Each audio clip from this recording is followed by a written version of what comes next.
ಪುರುಷರು ಏನೆಲ್ಲ ರಕ್ಷಣೆಯನ್ನು ಪಡ್ಕೊಳ್ಳಲಿಕ್ಕೆ ಸಾಧ್ಯ ಇದೆ ಅಂದಾಗ ನೋಡಿ, ಈ ಹಿಂದೆ ವರದಕ್ಷಿಣೆ ಹಿಂಸೆ ಬಂದಾಗ ಒಬ್ಬ ಮಹಿಳೆ ಪೊಲೀಸ್ ಠಾಣೆಗೆ ಹೋಗಿ ವರದಕ್ಷಿಣೆ ಹಿಂಸೆ ಆಗ್ತಾ ಇದೆ ಅಂತ ದೂರನ್ನು ಕೊಟ್ಟರೆ ತಕ್ಷಣವೇ ಪೊಲೀಸ್ನವರು ಪತಿಯನ್ನು ಮತ್ತು ಪತಿಯ ಕುಟುಂಬದವರನ್ನು ಬಂಧಿಸ್ಬಿಡ್ತಾ ಇದ್ರು, ಜೈಲಿಗೆ ಕಳಿಸ್ಬಿಡ್ತಾ ಇದ್ರು. ಆವಾಗ ಭಾಳ ಘೋರವಾಗಿತ್ತು ಪರಿಣಾಮ. ಆದರೆ ಯಾವಾಗ ಸುಳ್ಳು ಪ್ರಕರಣಗಳ ಸಂಖ್ಯೆ ಜಾಸ್ತಿ ಆಯ್ತಾ ಹೋಯಿತು, ಆಗ ನಮ್ಮ ಸರ್ವೋಚ್ಚ ನ್ಯಾಯಾಲಯ ಕೆಲವು ಮಾರ್ಗಸೂಚಿಗಳನ್ನು ನೀಡಿತು. ಈ ಮಾರ್ಗಸೂಚಿಗಳನ್ನು ಅನುಸರಿಸಿಯೇ ನೀವು ತನಿಖೆಯನ್ನು ಮಾಡಬೇಕು. ಪತ್ನಿ ಬಂದು ದೂರನ್ನು ಕೊಟ್ಟಾಗ ತಕ್ಷಣ ಹೋಗಿ ಪತಿಯನ್ನು ಮತ್ತು ಪತಿಯ ಮನೆಯವರನ್ನು ಬಂಧಿಸುವಂಥದ್ದನ್ನು ಮಾಡಬಾರ್ದು. ಅವರಿಗೆ ನೀವು ಒಂದು ನೋಟಿಸನ್ನು ಕೊಡಬೇಕು, ಅವರನ್ನು ಪೊಲೀಸ್ ಠಾಣೆಗೆ ಕರೆದು ವಿಚಾರಣೆ ಮಾಡಬೇಕು ಮತ್ತು ಬಂಧಿಸಲು ಬೇಕಾದಂಥ ಸಾಕ್ಷಿಗಳಿದೆಯಾ ಎನ್ನುವಂತಹದ್ದನ್ನು ಸಂಗ್ರಹ ಮಾಡ್ಕೋಬೇಕು. ಎಲ್ಲ ಆದಮೇಲೆ ನಿಮಗೇನಾದರೂ ಒಂದು ಪಕ್ಷದಲ್ಲಿ ಇದು FIR ಮಾಡುವಂಥ ಕೇಸು, ಇದು ರಿಜಿಸ್ಟರ್ ಮಾಡುವಂಥ ಒಂದು ಕ್ರೈಮ್ ಇದು ಅಂತ ನಿಮಗನ್ಸಿದ್ರೆ ಆನಂತರ ನೀವು FIR ಮಾಡಿ ಬಂಧಿಸುವ ಪ್ರಕ್ರಿಯೆಯಲ್ಲಿ ತೊಡಗಬಹುದು ಅನ್ನುವಂತಹ ಮಾರ್ಗಸೂಚಿಯನ್ನು ನೀಡಿತು.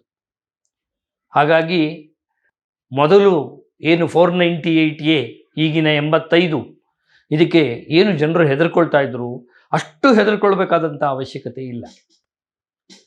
ನಿಮಗೆ ಆಶ್ಚರ್ಯ ಆಗ್ಬೋದು, ಇವತ್ತು ನ್ಯಾಯಾಲಯಗಳಲ್ಲಿ ಬರ್ತಾ ಇರ್ತಕ್ಕಂಥ ತೀರ್ಪುಗಳಲ್ಲಿ 70% 80% ವರದಕ್ಷಿಣೆಯ ಹಿಂಸೆ ಕೇಸುಗಳಲ್ಲಿ ನ್ಯಾಯಾಲಯ ಪತಿಯನ್ನು ಮತ್ತು ಪತಿಯ ಮನೆಯವರನ್ನು ನಿರಪರಾಧಿ ಅಂತ ಹೇಳಿ ಬಿಡುಗಡೆ ಮಾಡ್ತಾ ಇದ್ದಾರೆ.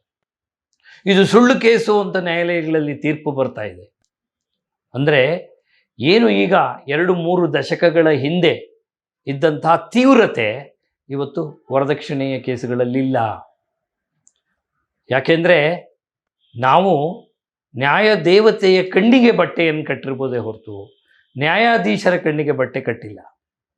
ಆದ್ದರಿಂದ ದೂರನ್ನು ನೋಡಿದ ತಕ್ಷಣವೇ ಮತ್ತು ದೂರಿನ ಜೊತೆಯಲ್ಲಿರುವಂಥ ಸಾಕ್ಷಿ ಆಧಾರಗಳನ್ನು ನೋಡಿದಾಗ ಗೌರವಾನ್ವಿತ ನ್ಯಾಯಾಧೀಶರು ಮತ್ತು ನ್ಯಾಯಮೂರ್ತಿಗಳಿಗೆ ಗೊತ್ತಾಗ್ತಾ ಇದೆ, ಇವತ್ತು ಈ ವರದಕ್ಷಿಣೆ ಹಿಂಸೆ ಎನ್ನುವಂಥ ಕಾಯ್ದೆ ಏನಿದೆ ಇದನ್ನು ದುರುಪಯೋಗ ಪಡಿಸ್ಕೊಳ್ತಾ ಇದ್ದಾರೆ ಅಂತ.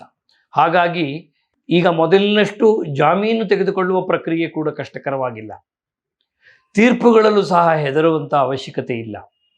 ಅಂತಹ ಒಂದು ಪರಿವರ್ತನೆ ಇವತ್ತು ಕಾನೂನಿನಲ್ಲಾಗಿದೆ.